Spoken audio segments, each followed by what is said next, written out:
Welcome student, triple C की इस नई क्लास में एक बार फिर से आप लोगों का बहुत बहुत स्वागत है। आज की इस क्लास में हम लोग जानेंगे कि कंप्यूटर की मेमोरी क्या है।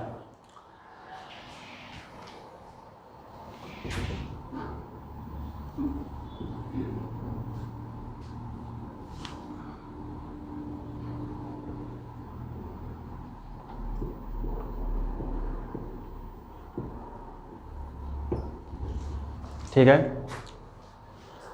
तो सबसे पहले मेमोरी हमारा क्या चीज़ है। तो मेमोरी हमारी क्या है, ये एक फिजिकल डिवाइस है जहाँ पर कंप्यूटर अपने डेटा को स्टोर करने का काम करता है। डेटा क्या कि जहाँ पर कंप्यूटर अपने डेटा और इंस्ट्रक्शन दोनों को स्टोर करने का काम करता है। मेमोरी हमारी बहुत सारे छोटे छोटे पार्टों से मिल करके बनती है। प्रत्येक पार्ट को हम लोग सेल के नाम से जानते हैं और कंप्यूटर अपना डेटा इन्हीं सेलों में 0 और 1 के रूप में, या जिसको हम लोग बिट कहते हैं, स्टोर करता है। ठीक है, मेमोरी को अगर हम लोग ब्रॉडली डिवाइड करें तो मेमोरी हमारा दो तरीके का होता है।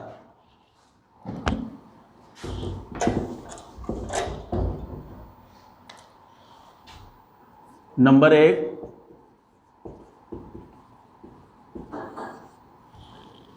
प्राइमरी मेमोरी, और नंबर 2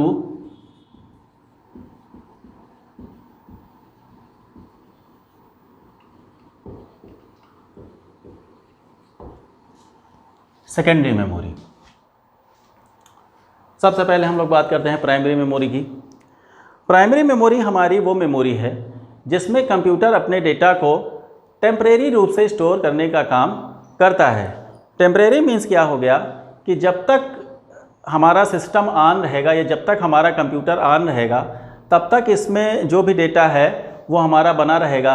अगर किसी कारणवश हमारा कंप्यूटर बंद हो जाता है तो जो भी डेटा इसमें है वो लॉस हो जाएगा। ठीक है, इसके अलावा प्राइमरी मेमोरी हमारी तेज मेमोरी होती है, छोटी मेमोरी होती है। ठीक है, प्राइमरी मेमोरी के हमारे अगेन 3 टाइप्स होते हैं। सबसे पहले नंबर 1,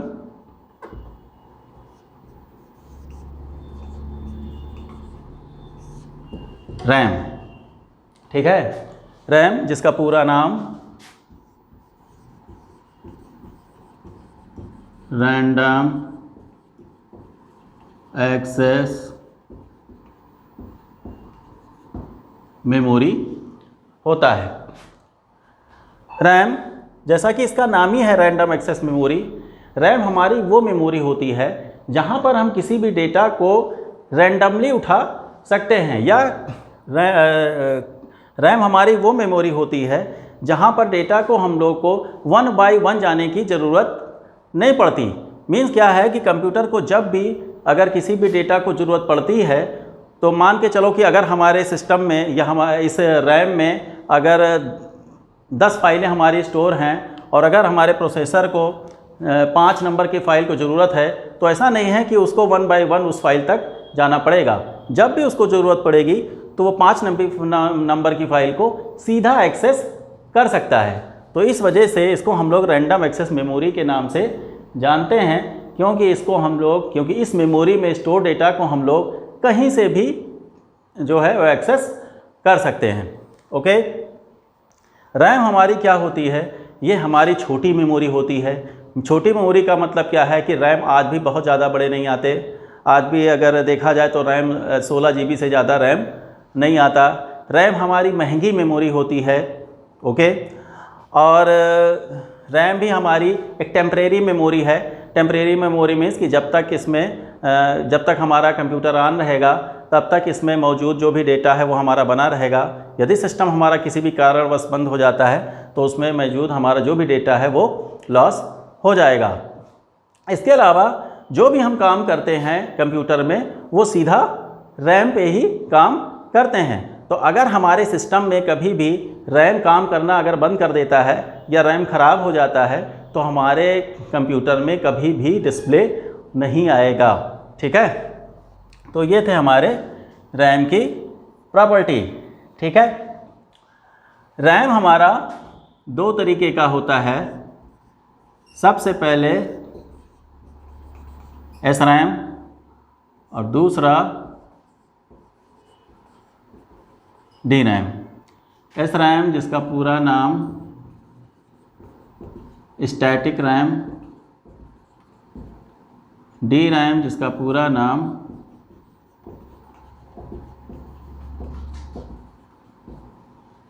डायनेमिक रैम होता है। स्टैटिक रैम मीन्स ये वो रैम होता है, जैसा कि स्टैटिक नाम से ही है, स्थिर। तो स्टैटिक रैम वो रैम होता है जिसको बार बार रिफ्रेश होने की ज़रूरत नहीं होती है, जबकि हमारा DRAM वो रैम होता है जो एक रेगुलर इंटरवल पे एक निश्चित समय पर अपने आप को ये बार बार रिफ्रेश करता रहता है। अगर ये ऐसा नहीं करता है तो इसके अंदर जो भी डेटा है वो अपने आप भी लॉस हो जाएगा। ठीक है, तो ये थे हमारे रैम। रैम के बाद जो हमारी प्राइमरी मेमोरी का जो दूसरा टाइप है उसको हम लोग रोम के नाम से जानते हैं। रोम जिसका पूरा नाम read only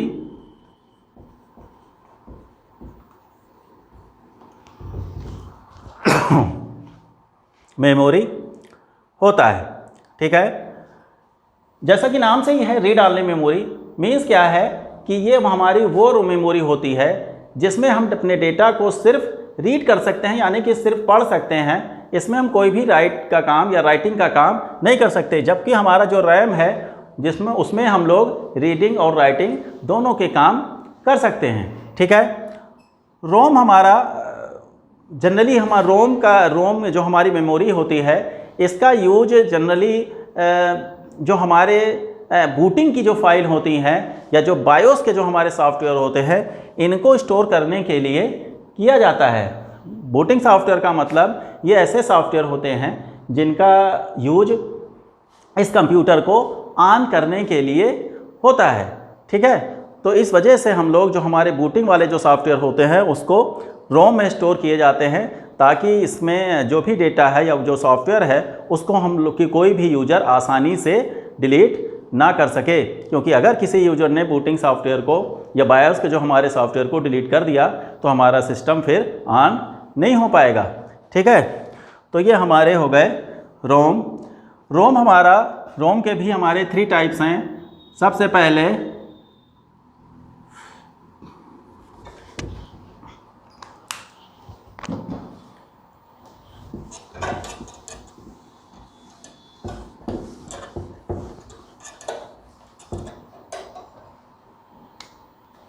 number 1 PROM, number 2 EPROM and number 3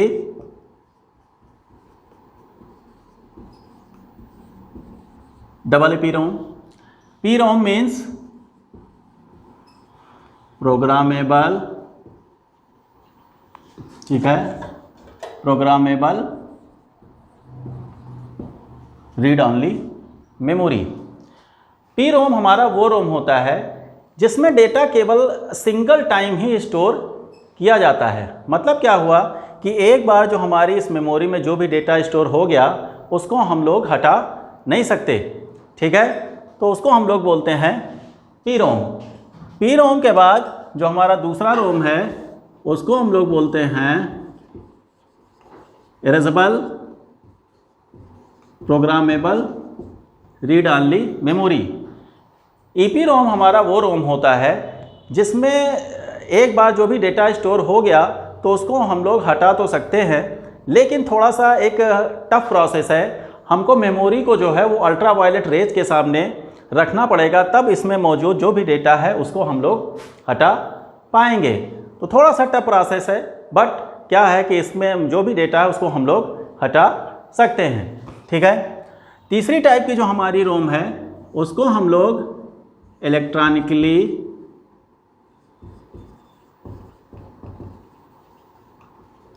erasable P ROM के नाम से जानते हैं। या तीसरा टाइप हमारा electronically erasable programmable read only memory होता है।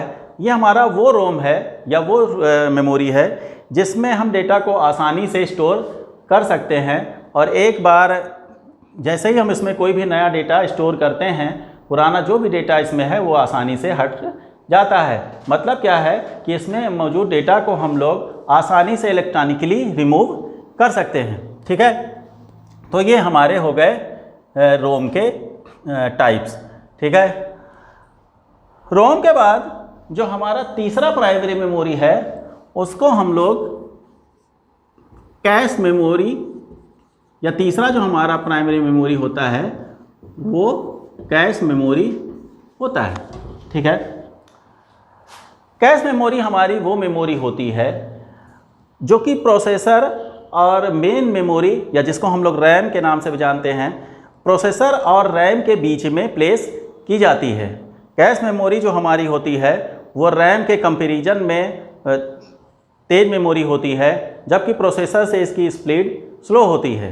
तो चूँकि क्या होता है कि हमारे प्रोसेसर की स्पीड बहुत ज़्यादा तेज़ होती है और रैम की स्पीड उतनी ज़्यादा तेज़ नहीं होती, तो उन दोनों के स्पीड के जो हमारा गैप है उसको मेंटेन करने के लिए कैश मेमोरी का यूज़ किया जाता है। ठीक है, तो कैश मेमोरी में ज़्यादातर हम लोग जो हमारा कंप्यूटर को जो जनरली क्या होता है कि जो डेटा उसको बार बार ज़रूरत पड़ती है वो डेटा हमारा कैश मेमोरी में स्टोर होता है। ठीक है, मीन्स क्या हो गया कि कैश मेमोरी का यूज जो जनरली जो बहुत बार, जिसको कंप्यूटर को बहुत बार आवश्यकता होती है, जिसको बार बार प्रोसेसर को ज़रूरत पड़ती है, या जिसको हमने कई बार यूज किया है, वो हमारी जो फाइलें होती हैं या वो जो डेटा हमारा होता है वो कैश मेमोरी में स्टोर होता है। ये भी हमारी एक प्रकार की टेम्परेरी मेमोरी होती है। मीन्स क्या हो गया कि कैश मेमोरी में भी मौजूद डेटा जब तक हमारा सिस्टम ऑन रहेगा तभी तक काम करेगा, और अगर हमने एक बार सिस्टम को बंद कर दिया तो कैश मेमोरी में मौजूद हमारे जितने भी डेटा हैं वो सब लॉस हो जाएंगे। ठीक है, तो ये हमारा हो गया कैश मेमोरी। तो इतनी सारी हमारी हो गई primary memory. Primary memory means कि क्या हो गया कि वो हमारी मेमोरी होती है जिसमें हमारा डेटा टेम्परेरी स्टोर होता है। प्राइमरी मेमोरी को हम लोग प्राइमरी मेमोरी इस वजह से भी कहते हैं क्योंकि प्रोसेसर को जब भी मेमोरी की ज़रूरत पड़ती है अपने प्रोसेसिंग के लिए, वो डेटा को प्राइमरी में रैम, या जिसको हम लोग कहते हैं रैम में ही रैम को से ही डेटा को रिसीव करता है, या रैम में ही डेटा को स्टोर करता है। मतलब क्या है कि जब भी प्रोसेसर को किसी भी मेमोरी की ज़रूरत पड़ती है अपने प्रोसेसिंग के लिए तो वो प्राइमरी मेमोरी का ही यूज करता है। इस वजह से उसको हम लोग प्राइमरी मेमोरी के नाम से भी जानते हैं। तो प्राइमरी मेमोरी हमारा तीन तरीके के होते हैं। एक हमारा हो गया क्या कहते हैं रैम, ठीक है, जिसके बारे में अभी हमने आपको बताया, रोम और कैश मेमोरी। ठीक है, अब प्राइमरी मेमोरी के बाद जो हमारा मेमोरी का जो दूसरा टाइप है वो है secondary memory.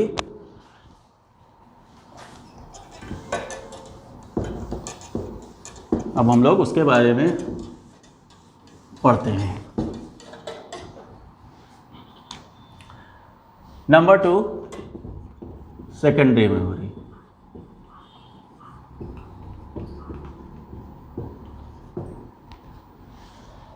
Secondary memory means, जैसा कि इसका नाम ही है सेकेंडरी मेमोरी, मीन्स क्या हो गया कि यह मेमोरी हमारे कंप्यूटर का पार्ट नहीं होता है।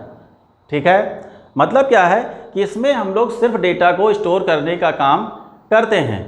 प्राइमरी मेमोरी वो मेमोरी है जिसके बिना हमारा कंप्यूटर चल नहीं सकता, लेकिन सेकेंडरी मेमोरी हमारी वो मेमोरी है जिसके बिना भी हमारा कंप्यूटर चल सकता है। ठीक है, सेकेंडरी मेमोरी में जो भी हमारा डेटा स्टोर होता है वो परमानेंटली स्टोर होता है। मीन्स क्या हो गया कि अगर हम चाहे डेटा को उसमें लाइट जाए या हमारा सिस्टम बंद हो जाए या कुछ भी हो जाए, एक बार जो भी डेटा हमारा सेकेंडरी मेमोरी में स्टोर हो गया वो हमेशा के लिए बना रहता है। ठीक है, सेकेंडरी मेमोरी के हमारे बहुत सारे एग्जाम्पल हैं। ठीक है, सबसे पहला जो सेकेंडरी मेमोरी का जो सबसे हमारा बेस्ट एग्जाम्पल है वो होता है हार्ड डिस्क। ठीक है, हार्ड डिस्क क्या है ये हमारे सेकेंडरी मेमोरी का सबसे बेस्ट एग्जांपल है। हार्ड डिस्क को हम लोग कंप्यूटर में सेकेंडरी स्टोरेज या एक लार्ज स्टोरेज के लिए यूज करते हैं। हार्ड डिस्क हमारा जो है वो बहुत बड़ी मेमोरी होती है, एक एक हज़ार GB की हार्ड डिस्क आती है, ठीक है। तो ये हमारी बहुत बड़ी मेमोरी होती है। यहाँ पर डेटा हमारा परमानेंटली स्टोर होता है। हार्ड डिस्क ये जो है वो सस्ती मेमोरी होती है, मीन्स हार्ड डिस्क हमारा जो ये हमारी मेमोरी होती है वो बहुत ज़्यादा महंगी नहीं आती। 1000 GB की हार्ड डिस्क आप लेंगे तो बहुत ज़्यादा 2500-3000 हज़ार का मिल जाएगा, और अगर आपने 8 GB का रैम ले लिया तो भी वो 3000 का मिलेगा। तो हार्ड डिस्क जो हमारी होती है ये हमारी सस्ती मेमोरी होती है, डाटा इसमें परमानेंटली स्टोर होता है, इसकी साइज़ बहुत ज़्यादा बड़ी होती है। हार्ड डिस्क हमारा बहुत छोटे छोटे डिस्क से मिल करके बनता है, जिसको कि हम लोग प्लॉटर्स के नाम से जानते हैं, प्लॉटर के नाम से जानते हैं।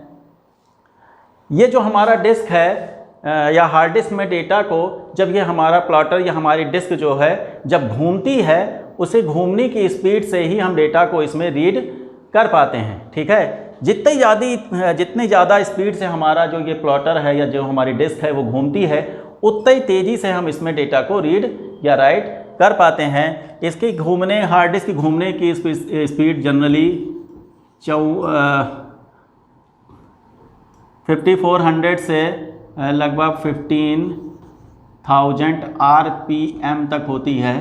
RPM मीन्स रोटेशन पर मिनट, ठीक है। तो हमारे हार्ड डिस्क में जो हमारे डिस्क लगे हुए हैं वो जितनी तेज़ घूमता है, हम हार्ड डिस्क में जो डेटा है उसको उतने अच्छे से और उतनी तेज़ी से जो है वो रिट्रीव कर पाते हैं। जनरली जो हमारी इसकी स्पीड होती है वो 5400 से 15000 RPM यानी कि रोटेशन पर मिनट होती है। हार्ड डिस्क के बाद जो हमारा नेक्स्ट जो हमारा सेकेंडरी मेमोरी होता है वो हमारा है CD, जिसका पूरा नाम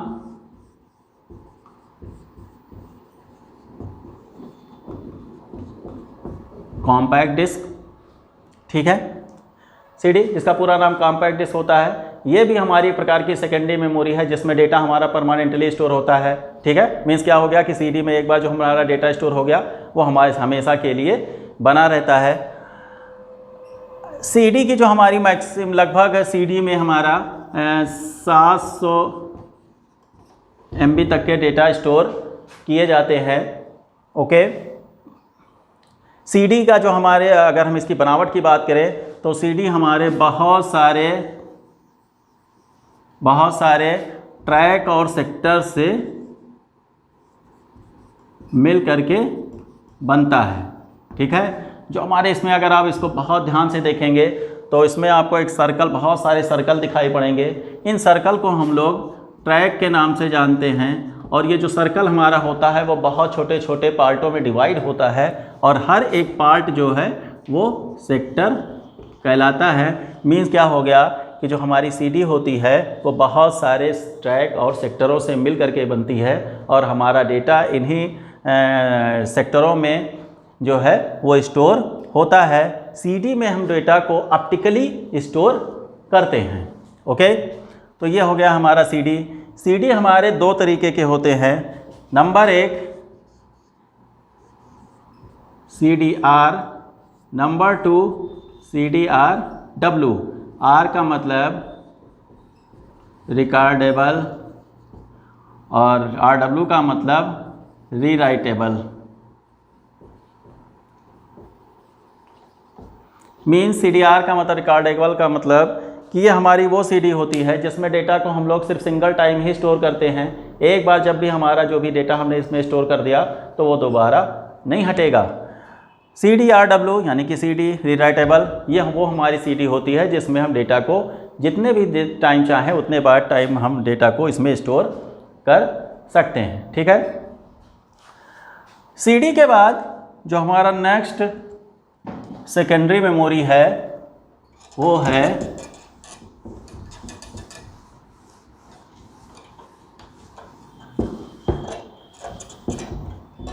डीवीडी। डीवीडी जिसका पूरा नाम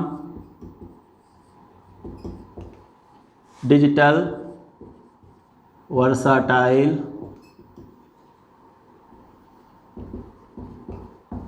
डिस्क होता है, ठीक है ना। डिजिटल वर्साटाइल डिस्क, जिसको हम लोग पहले डिजिटल वीडियो डिस्क के नाम से भी जानते थे। डीवीडी भी हमारी देखने में सीडी के जैसे ही लगती है, बट इसमें क्या होता है कि डीवीडी में हमारा सीडी के कंपैरिजन में बहुत ज़्यादा डेटा आता है। डीवीडी में की अगर बात की जाए तो डीवीडी में हमारा लगभग 4.7 GB से अब तो 15 GB तक के डेटा स्टोर किए जाते हैं, ठीक है। बाकी डीवीडी भी हमारा बहुत सारे ट्रैक और सेक्टरों से मिलकर के बनता है, ठीक है। सीडी में डीवीडी में लगभग सीडी के कंपैरिजन में लगभग 6 गुना ज़्यादा डेटा स्टोर होता है, ठीक है। डीवीडी के बाद जो हमारा नेक्स्ट क्या सेकेंडरी मेमोरी है वो है पेन ड्राइव। पेन ड्राइव को भी हम लोग सेकेंडरी मेमोरी के तौर पर यूज करते हैं। पेन ड्राइव लगभग आप लोगों ने देखा भी होगा, छोटा सा इतना बड़ा होता है, जिसमें हम लोग यूएसबी पोर्ट में लगा करके और उसके अंदर मेमोरी को एक्सेस करते हैं। तो पेन ड्राइव भी हमारा एक प्रकार का सेकेंडरी मेमोरी है, जहाँ पे डेटा हमारा परमानेंटली स्टोर होता है। मीन्स क्या है कि जो भी डेटा हमने एक बार इसमें स्टोर कर लिया वो कभी लॉस नहीं होगा, ठीक है। पेन ड्राइव हमारी लगभग 128 GB की पेन ड्राइव आती है, ठीक है। पेन ड्राइव भी हमारी लगभग 128 GB की, या अब अगर हम बात करें तो पेन ड्राइव हमारी टीबी में भी आती है, 1-2 TB तक की हमारी पेन ड्राइव आती है। पेन ड्राइव के बाद जो हमारा नेक्स्ट क्या नाम है सेकेंडरी मेमोरी है, ये जितने भी मेमोरी स्टिक हैं या मेमोरी कार्ड हैं वो सब हमारे सेकेंडरी मेमोरी के कैटेगरी में आते हैं, क्योंकि ये हमारी वो मेमोरी होती है, ये जो हमारे मेमोरी कार्ड होते हैं वहाँ पर हमारा जो भी डेटा होता है वो हमारा परमानेंटली स्टोर होता है। मेमोरी स्टिक और पेन ड्राइव को जनरली हम लोग डेटा ट्रांसफ़र के लिए यूज करते हैं। जब भी हमें एक कंप्यूटर से दूसरे कंप्यूटर में डेटा को ट्रांसफ़र करना होता है तो हम लोग पेन ड्राइव या मेमोरी कार्ड का यूज करते हैं कि मेमोरी कार्ड से हम लोग एक सिस्टम में दूसरे सिस्टम में डेटा को ट्रांसफ़र कर देते हैं, ठीक है। तो ये हमारा हो गया पेन ड्राइव, ठीक है। तो ये इतने सारी थी हमारी प्राइमरी मेमोरी या और क्या नाम है सेकेंडरी मेमोरी, ठीक है। तो ये हमारा था पूरा कंप्यूटर मेमोरी सिस्टम। अब हम आपको ये हमारा हो गया, अब आपको हम अगले जो हमारी जो अगली क्लास होगी इसमें हम आपको कंप्यूटर लैंग्वेज के बारे में बताएंगे।